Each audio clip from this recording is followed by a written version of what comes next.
Morning students. आज आपण 12चा फर्स्ट चॅप्टर बघतोय, reproduction in lower and higher plants. Last लेक्चरमध्ये आपण स्ट्रक्चर ऑफ फ्लॉवर बघितलं होतं. आता आपण स्ट्रक्चर ऑफ अँथर बघायचं आहे. आज आपण मॉर्फॉलॉजी आणि इंटरनल स्ट्रक्चर ऑफ अँथर दोन्ही बघतोय. फर्स्ट ऑफ ऑल, अँथर म्हणजे काय बघा. The anther is a part of the flower male reproductive system. It carries mail gamete which germinate and causes fertilization. तर अँथर म्हणजे काय. Anther is a part of flower male reproductive system. कुणाचा part आहे तर फ्लॉवरच्या male reproductive सिस्टीमचा तो एक part आहे. It carries male gametes.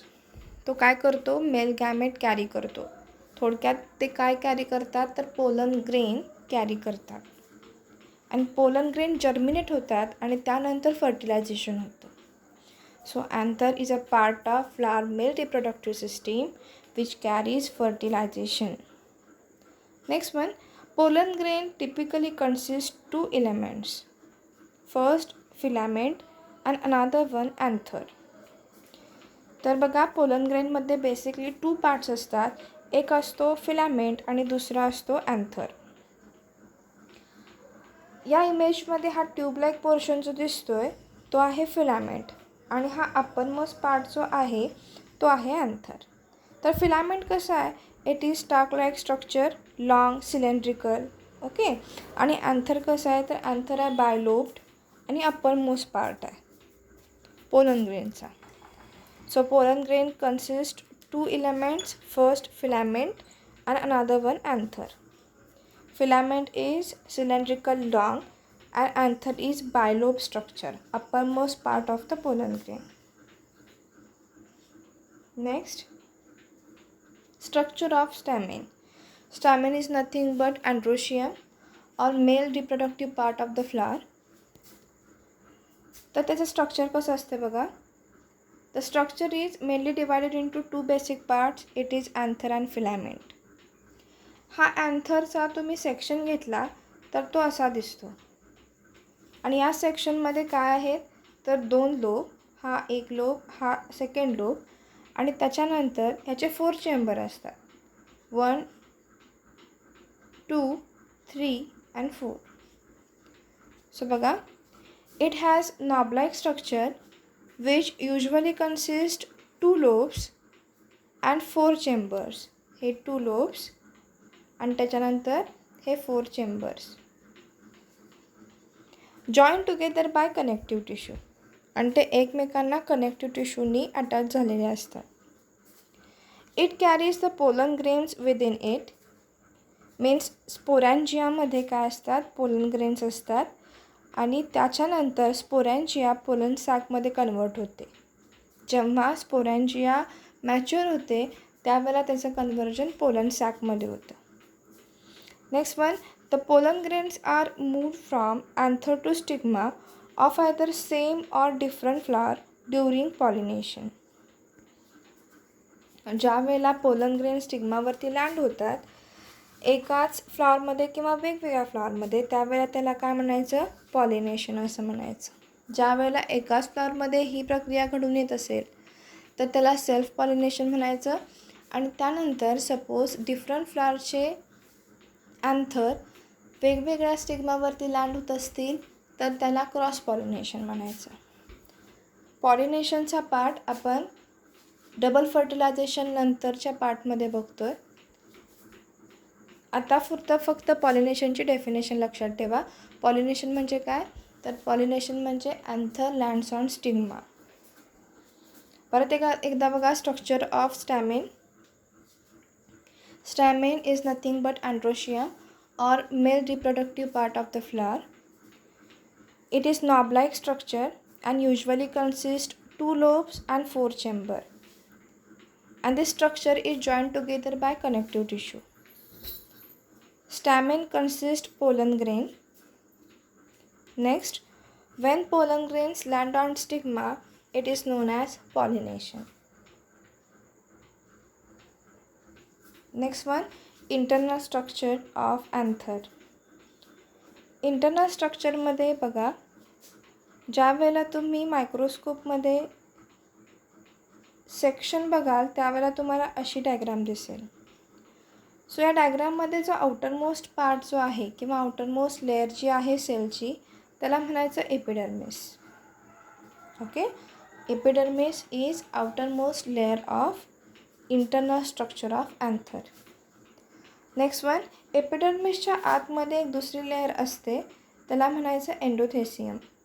एपिडर्मिसच्या आतमध्ये आणखी एक लेअर असते त्याला म्हणायचं एंडोथेसियम. एंडोथेसियमच्या आतमधला जो पोर्शन आहे तो मिडल लेअरने फिलअप केलेला असतो. So third one layer is middle layer.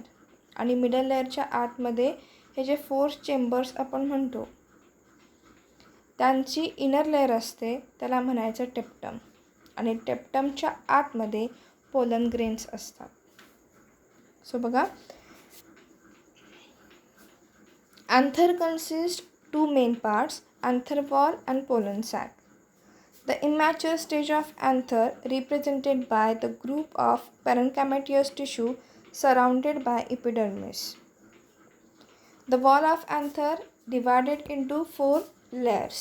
First one is epidermis, another one is endothecium, third one layer is middle layer and the last one layer is टेप्टम. इथे diagrammatic representation आहे according to colour. बघा, outermost layer आहे epidermis, second layer जी आहे ती आहे endothecium, बरोबर मधली layer जी आहे त्याला म्हणायचं middle layer and the last layer is टेप्टम ज्याच्या आतमध्ये पोलन ग्रेन्स असतात. बघा, epidermis. It is inner lining of anther act as a protective sheet, provided integrity and strength. Epidermis also play essential role in exchange of gases. It protects against dehydration and extreme environmental condition. So epidermis जो आहे त्या एपिडर्मिसचा role काय आहे? It is outermost layer आणि सगळ्यात important role आहे it is protection and protect from dehydration. Next one layer कोणती? तर endothecium. It is second layer आणि त्याचं फंक्शन काय आहे? It is provide structural support. तो काय प्रोवाइड करतो? तर स्ट्रक्चरल सपोर्ट प्रोवाइड करतो. थर्ड वन लेअर जो आहे तो आहे मिडल लेअर आणि त्याचा रोल काय आहे? It is store starch. बघा, इम्पॉर्टंट आहे, middle layer store starch. Starch mobilise to the pollen grain during maturation. मॅच्युरेशनमध्ये स्टार्च कसा हेल्प करतो पोलन ग्रेनला? तर मोबिलाइज करण्यासाठी हेल्प करतो. आणि जो लास्ट लेअर आहे फोर्थ वन लेअर त्याला आपण टेप्टम म्हणतो. सो टेप्टम काय करतो आणि जनरली कुठे असतो? तर जो मायक्रोस्पोरेंजियम आहे किंवा जी बरोबर मिडल स्ट्रक्चरमध्ये जे 4 बॉल लाईक स्ट्रक्चर असतात त्यांच्या कडेला किंवा त्यांची जी इनर वॉल जी आहे ती टेप्टमनी बनलेली असते. सो टेप्टम सगळ्यात इम्पॉर्टंट रोल प्रोव्हाइड करतो बिकॉज पोलन ग्रेनला नरिश करायचं काम कोणाचं आहे? तर टेप्टमचं आहे. So tapetum provided nourishment to that particular pollen grain during development. It also provided some hormones, enzyme and growth proteins. Okay, पहिल्यापासून बघा. Epidermis which is outermost layer which provided strength and protection. Endothecium is second layer which provides structural support. Middle layer provided starch which will help in mobilization during maturation of pollen grain. Last one, टेप्टम layer, which is very important layer because it provided some nutrients, proteins and hormones to that particular pollen grain during development.